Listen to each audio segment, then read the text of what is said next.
little sneak peek of what I do at my job. What you saw before that was pouring the iron into a pot so we can take it to our machines. And then later on, once this is covered up with the top section, this will be a bearing cap for a very large machine. They put these weights on top. If you don't, the iron will actually make the top of the mold float, and then it'll spill out through the crack.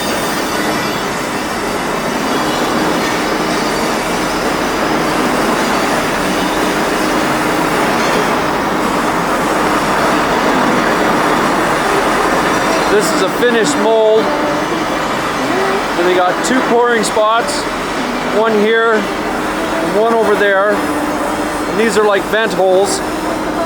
There's several of them. This is a giant wheel.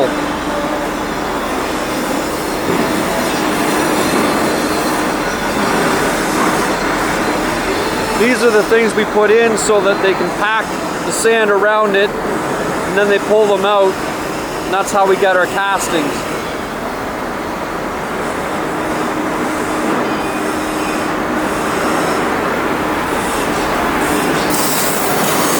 I know it's very loud. These are ball sockets for tractors. This is MSR, which is a railway plate for CP Rail and American Rail. More pulley wheels. This is one of the giant wheels that's on the ground back there. That's what it looks like after it's done and poured and ground down.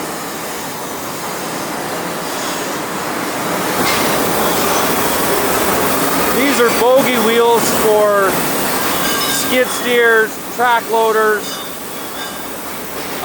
excavators.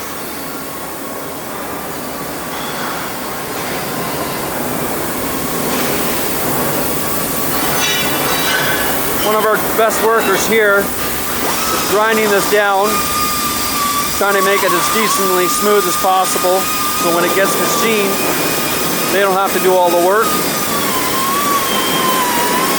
And this here is like that one that's in the back with all those portholes.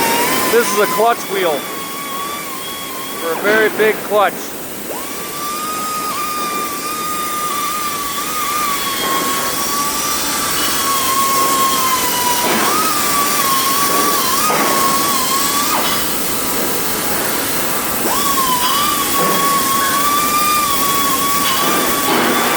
This is the larger side of my job. This is one of the cleaners we use to clean all the sand off so we can see our imperfections if we have any.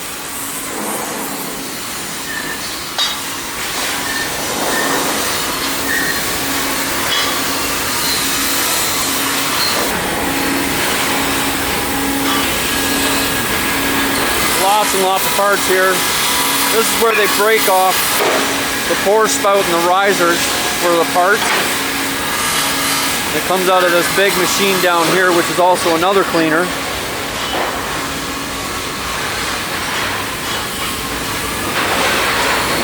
This is what we call a wheel abrader. Basically, it's a shot blaster. So it takes this stuff here, it's a bunch of small metal pellets, and it blasts it into the machine to clean it. This is our Didion drum. It knocks off the larger portions of sand and then gets fed back up into the system so we can reuse it.